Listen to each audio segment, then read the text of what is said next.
और आप लोग जरा विचार करिए, सुदामा जी महाराज श्री द्वारिकाधीश के मित्र हैं और ये बात आज तक अपनी पत्नी को नहीं बताई, अपनी सुदामापुरी में किसी नागरिक को नहीं बताई।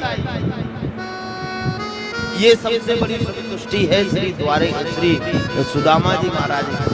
अन्यथा हम तो महाराज विधायक जी से हाथ मिलाए तब भी फोटो खींच के और फेसबुक पर डालते हैं। हाँ? और सुदामा जी की मित्रता तो उस परम पिता से है, लेकिन फिर भी कभी बताया नहीं पत्नी को कि मेरे संबंध इतने कुछ है। सुशीला कहती है कभी आपको लगता नहीं कि दर्शन करने जाना चाहिए द्वारिकाधीश जी के? सुदामा जी कहते हैं देवी अब क्या जाना, मेरा लंगोटिया यार है श्री कृष्ण द्वारिकाधीश, पर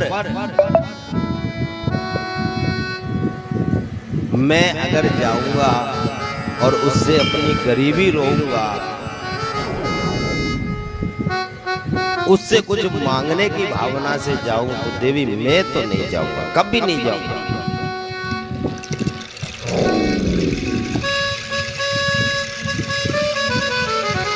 सुशीला ने कहा आप मांगने, कौन कहता है आप मांगने जाओ? आप तो सिर्फ अपने द्वारिकाधीश जी के दर्शन करने जाओ। क्या दर्शन करने का मन नहीं करता? तो तुरंत श्री सुदामा जी की आंखों में आंसू आ गए। देवी एक बात बताऊं, मिलने का बहुत मन हुआ, फिर मैं बार बार सोच लिया करता जाने कहाँ होगा, कैसे होगा, कब मिलूंगा, कैसे मिलूंगा। पर जब आज आप तू कह रही है सुशीला, तो आज मेरा मन कह रहा है कि मैं द्वारिकाधीश के दर्शन करूं।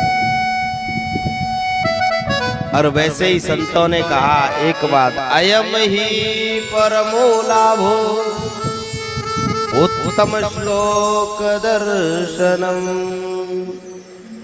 अरे सबसे बड़ा इन आंखों का लाभ क्या है कि ये द्वारिकाधीश प्रभु का दर्शन करें, ये दर्शन करें। हा? सबसे बड़ा लाभ। और आजकल तो मैं अपने बाल सखा श्री द्वारिकाधीश की प्रशंसा चारों तरफ सुन रहा हूँ। द्वारिकाधीश जी महाराज ने ये अच्छा काम किया, द्वारिकाधीश जी ने ये अच्छा काम किया, तो मैं ऐसे मित्र से अवश्य मिलने जाऊंगा। पर देवी एक बात बताएं, क्या शास्त्र कहते मित्र के घर जाओ, गुरु जी के घर पे जाओ, कभी सत्संग में जाओ तो खाली हाथ न जाओ। और हमारे घर में तो कुछ है ही नहीं है, क्या लेके जाएंगे भेंट?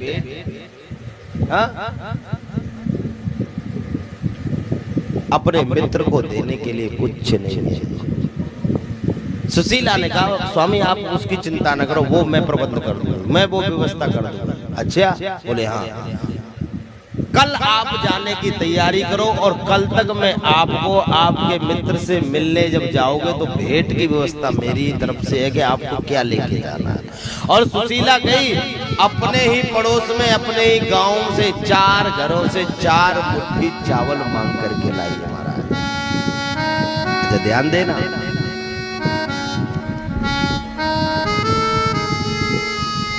अगर सुशीला एक ही घर से चावल मांग लाती तो शायद द्वारिकाधीश न समझ। सुशीला ने 4 घरों से एक एक मुट्ठी चावल मांगे। या चित्वा चतुरो मुष्टीन विप्राना प्रथकंडुरा।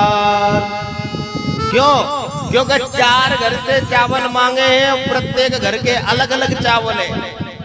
द्वारिकाधीश देखेंगे तो समझ जाएंगे कि ये 4 घरों से मांगे हुए चावल है और कुछ कहने की आवश्यकता नहीं पड़ेगी। और सुदामा जी को एक फटी टूटी धोती में लपेट करके दे दिए और दे करके महाराज सुदामा जी महाराज चलने लगे।